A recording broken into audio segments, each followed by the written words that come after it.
നമസ്കാരം.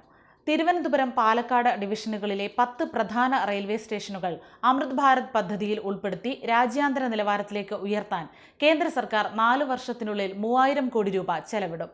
വിശ്രമ ഇടങ്ങൾ, ഭക്ഷണശാലകൾ, വ്യാപാര മേഖലകൾ, പാർക്കിംഗ് സംവിധാനം തുടങ്ങിയവയാണ് ആധുനികവൽക്കരിക്കുന്നത്. ഇതിൽ എറണാകുളം ജംഗ്ഷൻ, ടൗൺ, മംഗളൂരു, കന്യാകുമാരി സ്റ്റേഷനുകളിൽ ജോലികൾ പുരോഗമിക്കുന്നു. തിരുവനന്തപുരം 470 കോടി, വർക്കല 130 കോടി, കൊല്ലം 367, കോഴിക്കോട് 472, എറണാകുളം ജംഗ്ഷനിൽ 444 കോടി രൂപയും ടൗൺ സ്റ്റേഷനു വേണ്ടി 226 കോടി രൂപയും ചെലവാക്കും. തിരുവനന്തപുരം സ്റ്റേഷന്റെ ടെൻഡർ നടപടികൾ അന്തിമഘട്ടത്തിലാണ്. തൃശൂർ, ചെങ്ങന്നൂർ സ്റ്റേഷനുകൾ നവീകരിക്കാനുള്ള നടപടികളും പുരോഗമിക്കുകയാണ്. അതേസമയം മാവേലിക്കര റെയിൽവേ സ്റ്റേഷൻ അമൃത് ഭാരത് പദ്ധതിയിൽ ഉൾപ്പെടുത്തി വികസിപ്പിക്കും എന്ന വാർത്ത ഏതാനും മാസങ്ങൾക്ക് മുമ്പ് പുറത്തു വന്നിരുന്നു. അമൃത് ഭാരത് പദ്ധതിയിൽ ഉൾപ്പെടുത്തി 5.92 കോടി രൂപ ചെലവഴിച്ച് സ്റ്റേഷനിൽ വിമാനത്താവളം മോഡൽ വികസന പദ്ധതി നടപ്പാക്കുമെന്നാണ് അറിഞ്ഞത്. റെയിൽവേ മന്ത്രാലയത്തിലെ പ്രധാനമന്ത്രി ഗതിശക്തി വിഭാഗത്തിനാണ് അമൃത് ഭാരത് പദ്ധതിയുടെ നിർമ്മാണ മേൽനോട്ട ചുമതല. തിരുവനന്തപുരം ഡിവിഷനിലെ ചീഫ് കോർഡിനേറ്റർ ഉദ്യോഗസ്ഥനാണ് ഗതിശക്തി നിർമ്മാണത്തിന്റെ കേരളത്തിലെ ചുമതല വഹിക്കുന്നത്.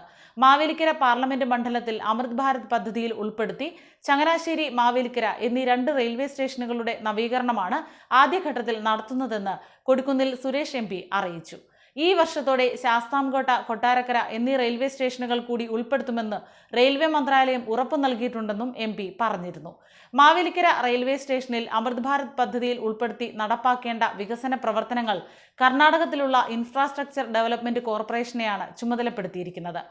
സ്റ്റേഷന്റെ സിവിൽ വർക്കിന് 3.44 കോടി രൂപയും ഇലക്ട്രിക്കൽ വർക്കിനായി 0.84 ലക്ഷം രൂപയും പ്ലാറ്റ്ഫോമിൽ കോച്ചുകളുടെ സ്ഥാനം അറിയുന്നതിനുള്ള ഡിസ്പ്ലേ ബോർഡുകൾ, ഇലക്ട്രോണിക് ഡിസ്പ്ലേ ബോർഡുകൾ, ഇൻഫർമേഷൻ സെന്റർ എന്നിവയ്ക്കായി 0.94 ലക്ഷം രൂപയും, one station one project, furniture, wash basin, dustbin 0.29 ലക്ഷം, സ്റ്റേഷന്റെ മുൻവശത്ത് ദേശീയ പതാക സ്ഥാപിക്കുന്നതിനുള്ള പോസ്റ്റ് തയ്യാറാക്കാൻ 0.13 ലക്ഷം രൂപയുമാണ് ആദ്യഘട്ട വികസന പ്രവർത്തനങ്ങൾക്കായി മാറ്റിവെച്ചിരിക്കുന്നത്.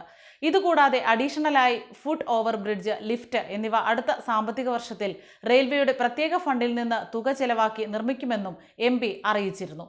1ാം പ്ലാറ്റ്ഫോം പൂർണ്ണമായും ഷെൽട്ടർ പ്ലാറ്റ്ഫോമായി മാറുന്നു. 10 മീറ്റർ വീതിയിലും 16 മീറ്റർ നീളത്തിലും മേൽക്കൂര നിർമ്മിക്കാനുള്ള നടപടികളും ആരംഭിച്ചിരുന്നു. മുൻപുണ്ടായ ട്രെയിൻ ദുരന്തങ്ങളിൽ നിന്നുള്ള പാഠങ്ങളും കണ്ടെത്തലുകളും അടിസ്ഥാനമാക്കി റെയിൽവേ ആവശ്യമായ സുരക്ഷാ മുൻകരുതലുകൾ സ്വീകരിക്കുകയും സാങ്കേതിക സംവിധാനങ്ങൾ ആവിഷ്കരിക്കുകയും ചെയ്തിട്ടുണ്ട്. അതേസമയം ജനങ്ങളുടെ ആവശ്യമനുസരിച്ച് ട്രെയിനുകളുടെ എണ്ണം വർദ്ധിക്കുകയാണ്. ട്രെയിനുകളുടെ സാങ്കേതിക ഘടനയും മാറി. വന്ദേ ഭാരത് ഉൾപ്പെടെയുള്ള അതിവേഗ ട്രെയിനുകൾ പലയിടത്തും ആരംഭിച്ചു കഴിഞ്ഞു.